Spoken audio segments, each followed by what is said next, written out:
Welcome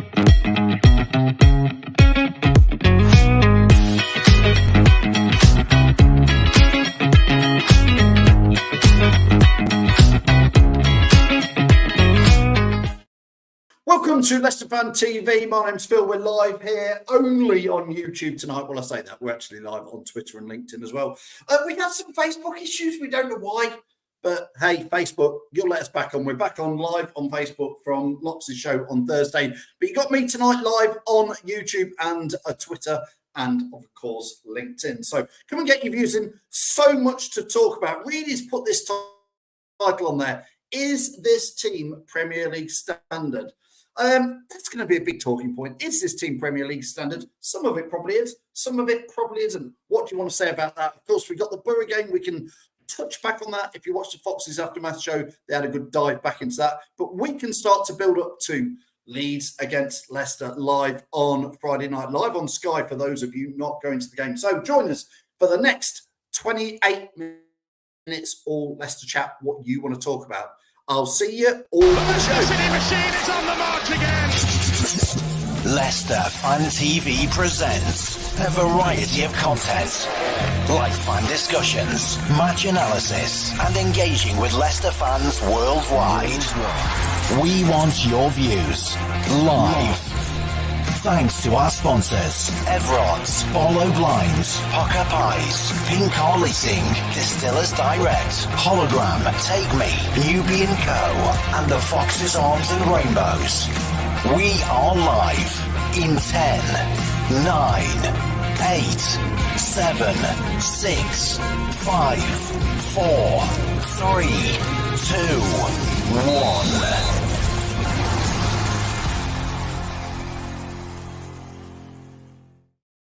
Yes, good evening. Welcome to the show. 30 minutes of whatever you want to talk about. Don't forget, you can follow us at Leicester Fan TV on what social channel you want. Live only on YouTube tonight. Don't forget, look, the mug. I can't keep calm. I'm a Leicester City supporter. You can keep calm. It was just one defeat at home, wasn't it? Come on. Nobody's worried, are they? Nobody's panicking. Get your views in, get your comments in as ever. Good evening, Matty Bond. You know the score. We can talk about what you want. Matty, you're keeping calm, aren't you? You're not worried. It was one defeat. Leeds on Friday. We need a draw. We need a win. If we lose that, you're not getting worried, are you, Matty? Let us know what's your views on it. Boohoo Records and Rag says current team is not Premier League quality. Only one or two good enough. That is what Reedy has made this show out to be tonight. Is he stirring the pot? I'm going to get him on very shortly. He says, is this team Premier League standard or not? I don't know. I mean, this is part of the day. The thing to discuss Boohoo Records and everybody else watching is it feels like a little bit to me, and I'm not going to be negative tonight. I'm going to try my best not to be negative tonight because we're top of the table by still a margin. It does feel like sometimes when we play teams who are either on form, high up in the table, or have a manager who sets out some sort of tactics, I really feel like Carrick out-tacticked Enzo on Saturday. I don't know if you heard Enzo's post-match comments, but he did say, he literally listened to him when Owen from BBC Radio Leicester interviewed him. Enzo said, Borough didn't set up as we expected. They hadn't played like that way, particularly in the last 15 games. We weren't expecting that. But I'm like, yeah, but that's your job, Enzo. If they set up like that, you react if you have to. And if you go 2-0 down, I say react. But we didn't. We carried on playing the same thing.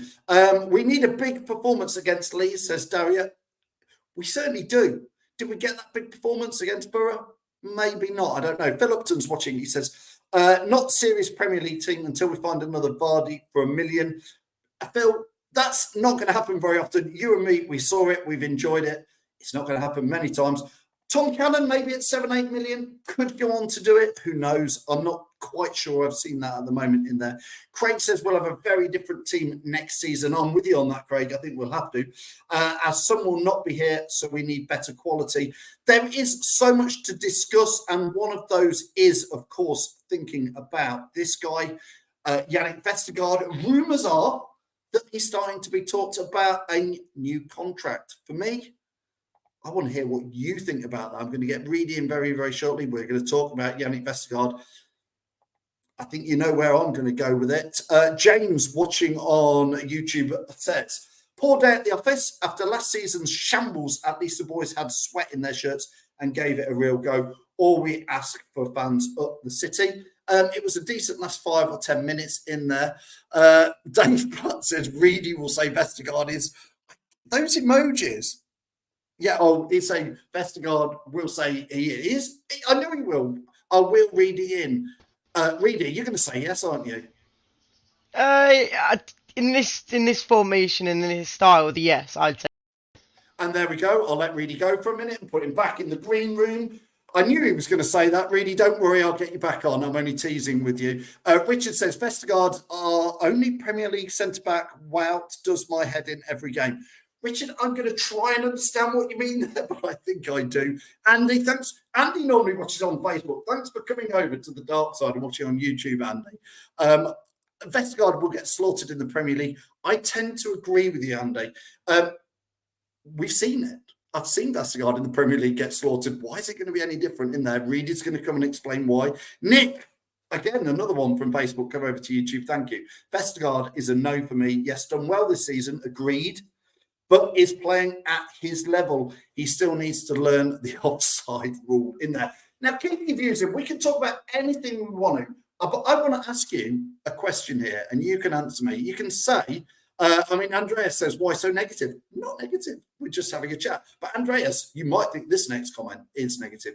Did Michael Carrick out-tactic, out-manage Enzo on Saturday? And did you, like me, think, well, Enzo should have reacted to that? He came out on the radio and said we weren't expecting Borough to set up like that. So therefore, if he wasn't expecting Borough to set up like that, the tactics could have evolved during the game. I don't want to say the words plan B, but I am thinking maybe at 2-0 down, we should have perhaps done a little bit more. Andy said Cannon on the wing, why? Answers on a postcard, as they used to say, Andy. Answers on a postcard. I don't know the answer to that. A bit Brendan Rodgers-y to me. Square pegs in round holes. I don't know why Cannon was on the wing. I also want to ask you, Andy, Matt Pipes. Thought Matt Pipes on BBC Radio Leicester's post-match was fantastic on Saturday, apart from the fact he thought Cannon on the wing played really well. I thought Cannon on the wing didn't work at all, but we all watch a different game, which is why we love it in there. Adam says their players just wanted it more. I think they had a game plan, and I think it worked in there. Enzo had 90 minutes to change things. I agree. That's what I'm asking in there. Scott says here as well, I think the squad in general are on the cusp of Premier League quality. However, I don't think they are system-style quality for the Premier League. I think you know my thoughts. With the players we've got, I don't think it's there. I think we'll be getting 5 or 6, 7 more players in there. Boohoo Record says Carrick had players who weren't complacent like our players. Our lads just showed up thinking they were going to turn teams over. Well, Boohoo Records, listen, I thought that was a nailed-on home win. I really did before we went there. I'm not going to say I was complacent, but maybe I was. I just think they're in poor form. 4 defeats out of the last 5, I think was their record, whereas we were 4 wins out of 5. We were at home. But that's what I say. After 20, 30 minutes, I think you could tell we were watching from the stands going, our tactics, how we've set up, or more important, how Borough have set up. And this is my worry for Enzo Ball, as you all love to call it, Enzo Ball. I'm like worried. I'm still praising Enzo. But when we set up next season, fingers crossed, against Liverpool, Man City, Arsenal, Spurs, you're going to have to adapt Enzo Ball, aren't you? But I don't understand why in the Championship, when it doesn't work, because sometimes it doesn't work, Borough at home 2-0, Ipswich, there's lots of games where you could say it doesn't work. Why don't we adapt it during the gameplay? That's my question. Tripe and Onions, still got the best name on YouTube, says Cannon on the wing gave us a brilliant pass for Vardy's goal, which is fair comment. Thank you for giving me that, why you thought Cannon on the wing worked. Although Cannon wasn't on the wing when he gave the ball through, I don't think, was he? I'll have to rewatch it back. Dave Platt says, let's see how we do at Bournemouth, bottom half of the Premier League. That is going to be interesting in there. Very, very interesting. Andrea says here, we had the better chances, we should win the game. Then Andrea says, are you watching a different game?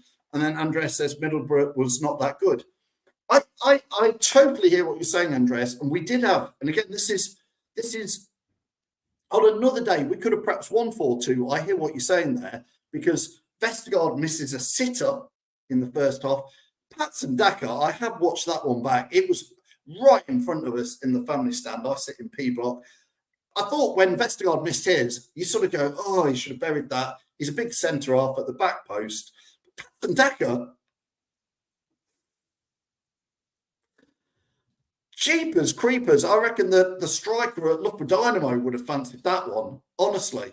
The guy at Fry Lane Old Boys would have liked that. The guy at Hull, there's a whole heap of Saturday Leicester Senior League players who would have nodded that one in, or not got crucified by the rest of the teammates at half time for it. I don't know. But listen, I hear what you're saying. We did have chances, but Borough had chances as well. Off the top of my head, they had a free kick, just scream. Madsen had set up in the wrong place, and they had a free kick where if it had got it that much further in, it would have been.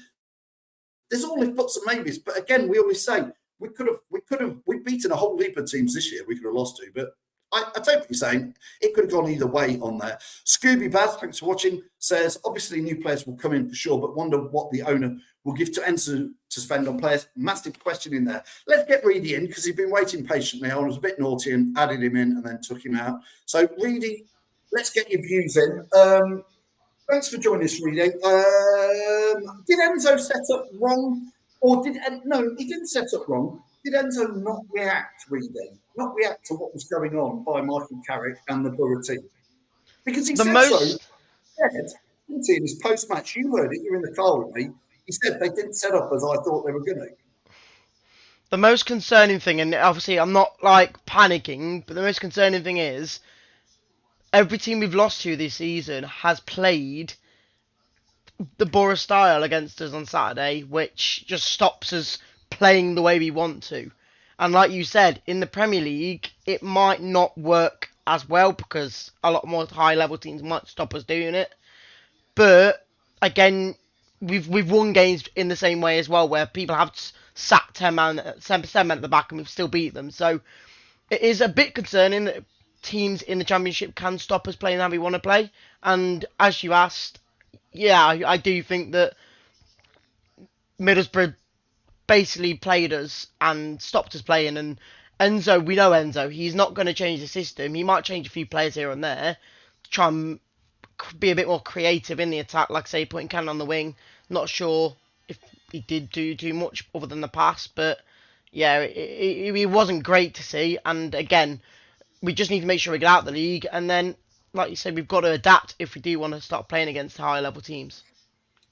But again, I don't want to sound negative, and I know people will call me negative, but my question is, when we've played teams who are either in form this season or near the top, very near the top of the table, or have a plan against us like Hull and like Borough did seem to, and even Coventry seemed to have a plan against us. If I was a manager of another team, Reedy, and watched how somebody like Borough or Coventry did play against us, I don't think it's rocket science to set up that way again against us. And Leeds is going to be high intensity. They play that way. Enzo's already told us as fans, if we want to see a high intensity game, go and watch Leeds. Ellen Road is going to be rocking. Mm-hmm. What's the plan? The way no, we're going to play Enzo ball again. People have said, like I said, there's a few people in the comments, even the Foxes there said 24 attempts, 2 on target.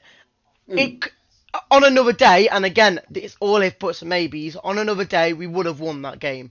Even though Borough stopped us very well and did everything they could to stop us and won the game because of it, it could have easier been a Leicester win because of the amount of chances and shots we had. Again, the style still works, you just got to be more clinical. Even if you have 2 shots on target, you've got to make sure them two shots are in the goal instead of being shot into the keeper. So against Leeds, it was again at home against Leeds. It was a tough game. Ended 1-0 because of a corner kind of dodgy bounce and someone flicked it in. But we still had the chances to win it. So for me, you just got to make sure you're solid at the back and not get caught down the counter like we did against Middlesbrough. I know we have this back and forth really about Patson Daka, and I want to talk to you a bit about Patson Daka, because I have come out and said last week, I actually think at the moment he probably is the better out of the 3 or 4 strikers that we've got in there. And then the minute I've said that, he's had that shocking header. He's got to score, Reedy. You can miss them. Now, at the match, it was right in front of us, and we were like, how did he miss that? I've watched it back several times, and I really go, how the hell did he miss that? It's a free header inside the 6-yard box. I think he was trying. I think, do you know the Fatu goal against, who was it? Who got Fatu? Daka's goal against Stoke. You sound like a politician for me, now, because I'm asking you, how did Patson Daka miss that one? For me, I don't think he had to try and shoot. I think he tried to put it across goal for someone to tap it in. That's how Fatu did it for Daka's goal against Stoke. I'm not saying he did, but if he was going to shoot, I'm sure he probably would have tried to put it on target instead of trying to put it over to the other side of the goal. Do you know what, Reedy? I've got to be fair to you, I hadn't even thought that might be what he was trying to do from that position. I'm not saying it is, but if he wanted to shoot, I'm pretty sure he wouldn't have put it that far away. He was trying to get an easier goal for me. So you're saying it was that far, it was that bad, it couldn't have been a shot? Yeah, I guess. And I find that really interesting, because I swear to God, I hadn't even thought that perhaps Patson Daka was passing it back across the front of goal for somebody to tap in. But do you know what, Reedy? You might be right, because amazingly, that is the sort of football we're trying this year, where a striker is 4 yards out, got a free header on goal, and actually wouldn't go for the header on goal. But I tell you what, Reedy, that frightens me, annoys me, all sorts. If that is what... If you think that's what Patson Daka's done, I'm like, bloody hell, you need every goal you get. A striker's... Well, Fatu did it against Stoke, and he basically went for a tap-in for Daka. So I'm not saying it was that, but he's thinking, what's the best way to score a goal here? Because the keeper was near him, he wasn't going to go near post because he probably would have saved. So best place to put it is on the other side of the goal for someone to tap it in. I'm not, again, Andrew Meher says, take your blinkers off. I'm not saying it because I like Daka. I feel he's obviously done that for a reason. If he tried to score a cross goal, then it was just a woeful shot. But someone could have been in there on that far post and smashed it in. So you never know. It's an interesting one, really. And I'm going to ask people who are watching, does anybody think that Reedy actually could be right? Because now Reedy said it, I'm like, maybe that is right. It wouldn't put it past me that was his thought process, because that's what they're being coached, is not to shoot there, but to... Because if there was somebody at the far post, it would have been an open goal. So I do hear what you're saying, that maybe that's was. I'm gobsmacked that a £20 million striker would take that route when he's right in front of goal, with just a keeper to head it past. But it's absolutely interesting to see if that's what other people think might have been what it was. Michael Lee says 4 strikers available and they couldn't score in a brothel. Well, Vardy did score. And really, who do you think is going to start against Leeds? With the Daka, Vardy, Cannon. It's not going to be Nacho, but, who do you think it is going to be in there? Yeah, I think my only option is Daka. Again, Vardy has been scoring, but I don't... If what Enzo thinks, this is one of the biggest games of the season now. If whoever he puts out against Leeds, for me, he's his main man, because they've got to be doing the business. It could be Vardy, it could be Daka. I don't know. For me, it'd probably suit Daka to be playing better, but Vardy has been scoring more recently, and he's more clinical, I guess, at times. So it could be either or, and I wouldn't be too bothered if it was. Yeah, and again, Dave, this is, I agree, in the Premier League, when we get there, you just get one chance to score and you have to take it. Because, again, another one of your favourites, Mr. Vestergaard, bless him, on Saturday. And that is part of, you've set this show up to debate, is this team good enough for the Premier League? Vestergaard on Saturday had a header at the far post. Again, I know there's been some rumours. I don't know where the rumours are coming from, really. But Vestergaard might be offered a new contract for next season. I'm going to set out why I don't think he's good enough. But you set out, I know you're going to say he deserves that chance. People have scapegoated him the last couple of years in the Premier League because of how slow he is, and for me, he just didn't suit. You make it easy for me there, really, by saying he's slow. No, because I've backed him the last couple of years, even though he's been awful. Now he's in a good. Yeah, again, you're backing up my argument, Wait. really. Thanks for doing my work. Wait, but So now he's slow and he's been awful. Okay, yeah. Wait, but now he's got a manager who his style fits Vestergaard to a T. He can hold the ball as much as he wants. Slow.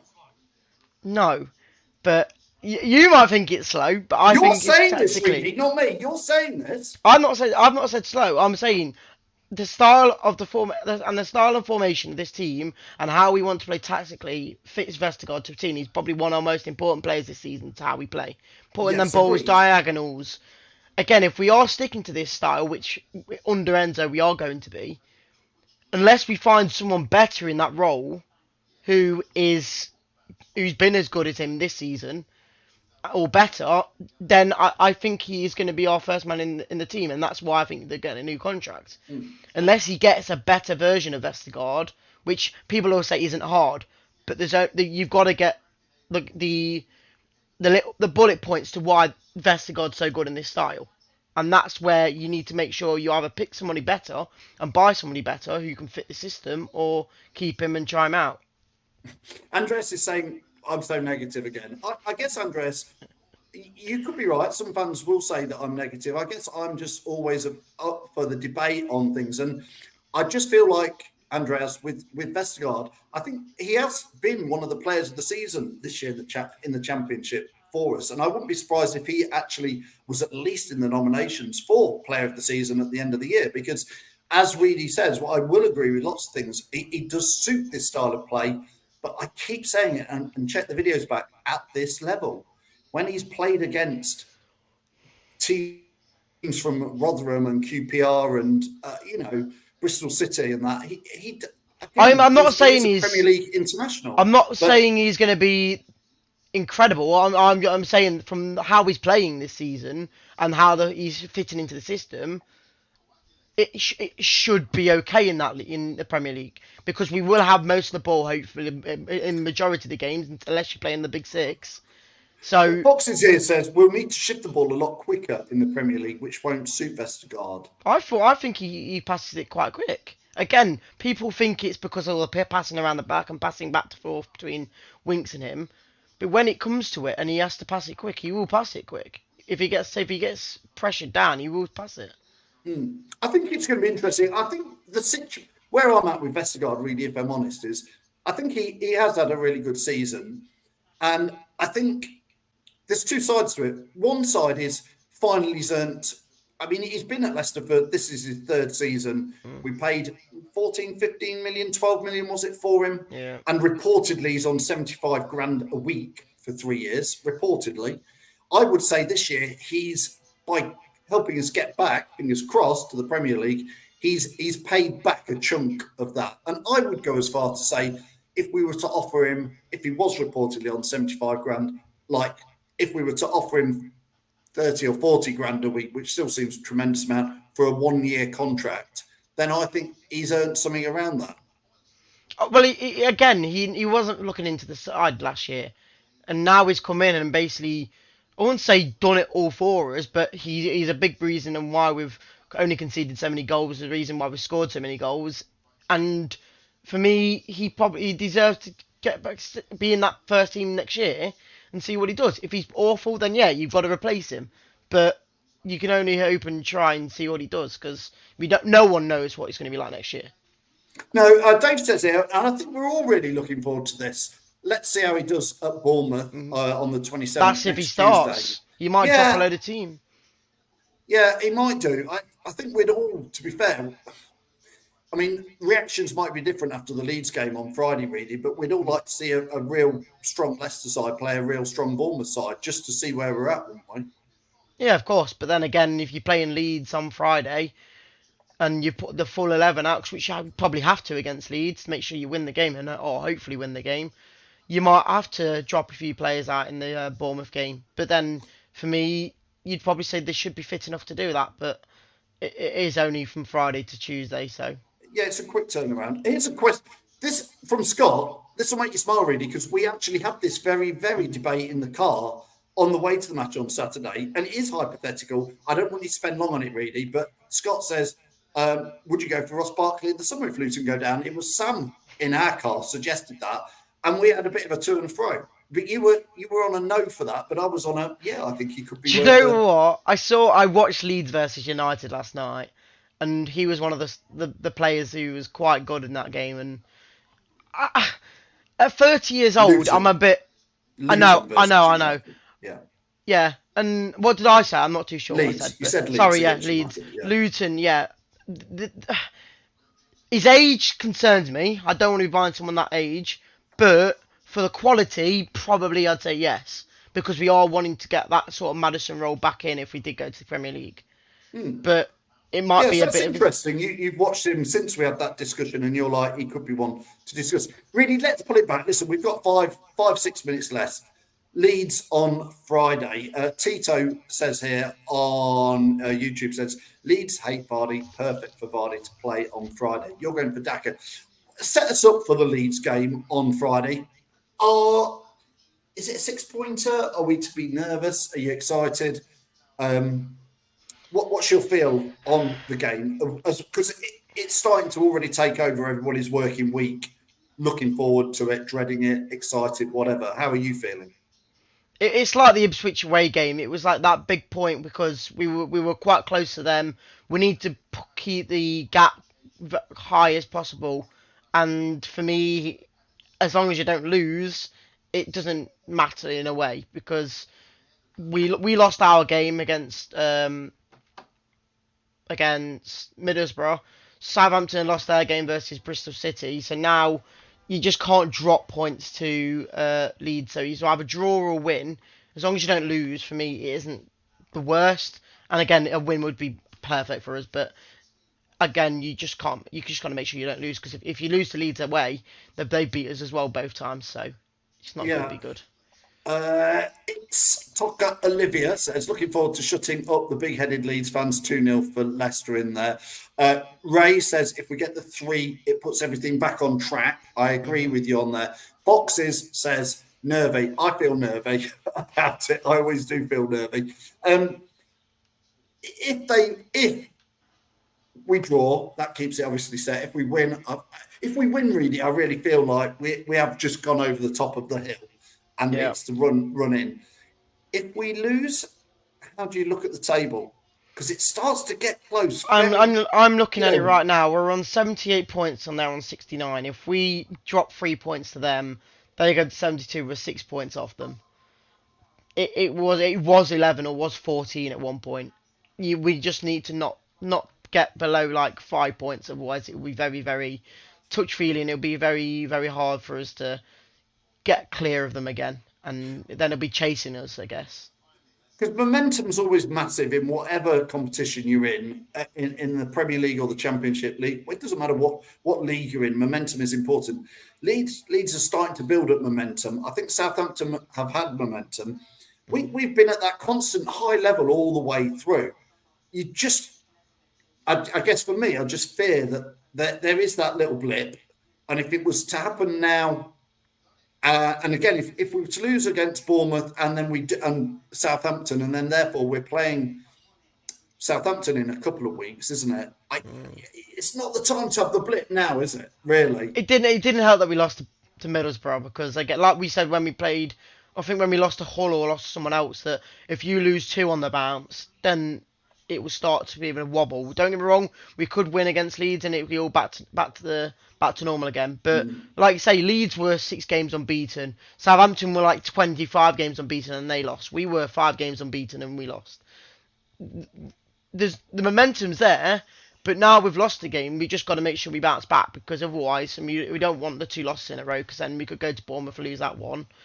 Again, I hopefully don't think we will, but again, this is what momentum does to you, and if you are losing games, then it might hurt you in a big way. Dara says here, twitchy bum time, 5 big games coming up. I think we are at that little cusp, aren't we? It's amazing to think, really, after all the victories we've had this season, all the points we've gathered already, a massive amount, that actually we're still, as Dara says, twitchy bum time. It does feel like that this week. Well, teams are catching up to us, and as much as people are saying, "Oh, we're clear," we're not. And like I say, if Leeds win, we are 6 points off. That's 2 wins. If we drop any points, and that means anything but a win, and Leeds keep winning, we're going to be literally on the verge of being on the same points as them. I mean, we were 10 points clear, so we've just got to make sure we keep them points up and not get anywhere close to their points.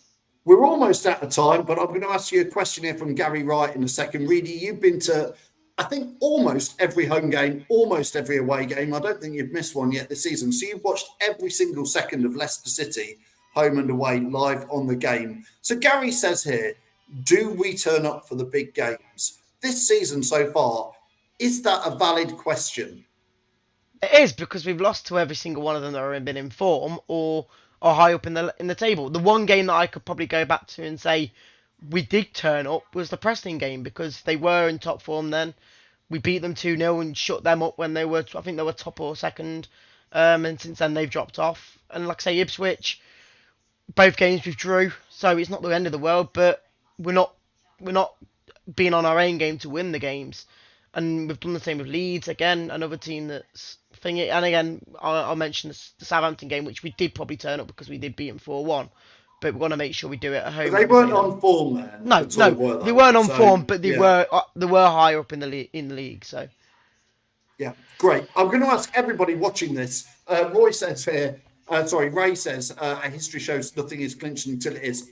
Ray, you couldn't be more right. Leicester, we always say Leicester City is the roller coaster. It's felt way too plain smoothing this year. I don't want to predict anything, but Ray, you are right. Reedy, I want your score predictions, and then I want everybody watching to get their score predictions in. I'm going to let Reedy go. So, Reedy, Leeds v Leicester, what is your score prediction? And if you're watching, get yours in, and I'll get them on screen at the end. 1-1.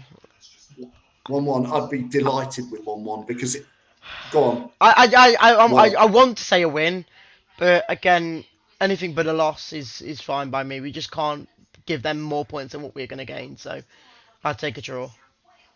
Fantastic, Reedy. Thanks a lot. We'll see you very, very soon. Cheers, mate. Reedy is there. He's watched every game home and away. He goes 1-1. Do we turn up for the big games? He says that is a question mark at the moment in there. So get your score predictions in. We'll get them on screen before the end of the show. Craig says we need to be up for it. If we don't, it's another loss.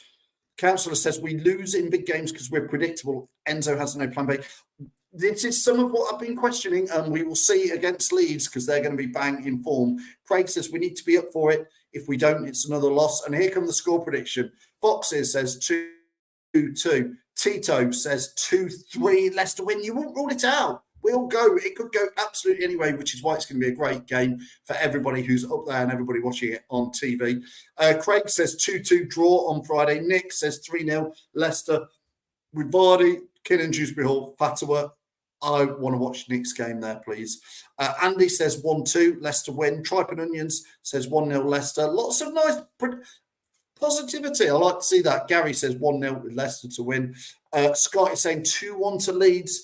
I fear us not getting anything in there. Boohoo Records is going for the same as Reedy, 1-1. Councillor, good evening, sir, says, I don't know if I've saluted you yet. Apologies. He says 1-2 to Leicester. Fourth Kind the, interesting YouTube name, says 2-3 to Leicester. Peter Taylor, the legendary Leicester manager, says 2-0 to Leicester. I know you're not the same one. Gav says 1-2 with the Leicester win. Michael says it depends which Leicester turns up. Well, listen, Michael, it's been A-grade Leicester, 9, 10 out of 10 every week, apart from a few. So let's hope it's that Leicester. Jeff says 2-1 to Leeds. GPM Moore says 2-1 Leicester. Craig says 3-0. Dara goes 1-1. Nick says we ain't Reedy. That's why we're positive. Phil. Reedy is positive. Nick, I'm the negative one. I think Reedy's the positive one. I'm the one who's always, where's plan B? It's a bit boring.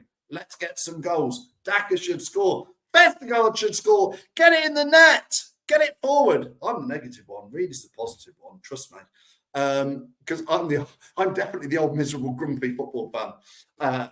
Even though we're top of the table, I want to see us. Let's just get back up, get out of this league, beat Leeds, get to the Premier League, and then we can debate it properly where we're at, can't we? In there.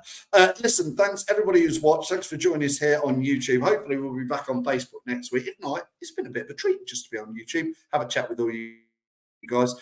We've got a match preview coming up with Sam and Reedy later this week. Locks is doing Fox's Focus on Thursday at 7 o'clock. And of course, Jamie will be live on Sunday at 10 a.m. with the Fox's Aftermath show to pick the bones out of the Leeds game. And I think we'll have a watch along on Friday as well. So stay tuned for all that. Thanks for all your views, all your comments. I can't do it without you.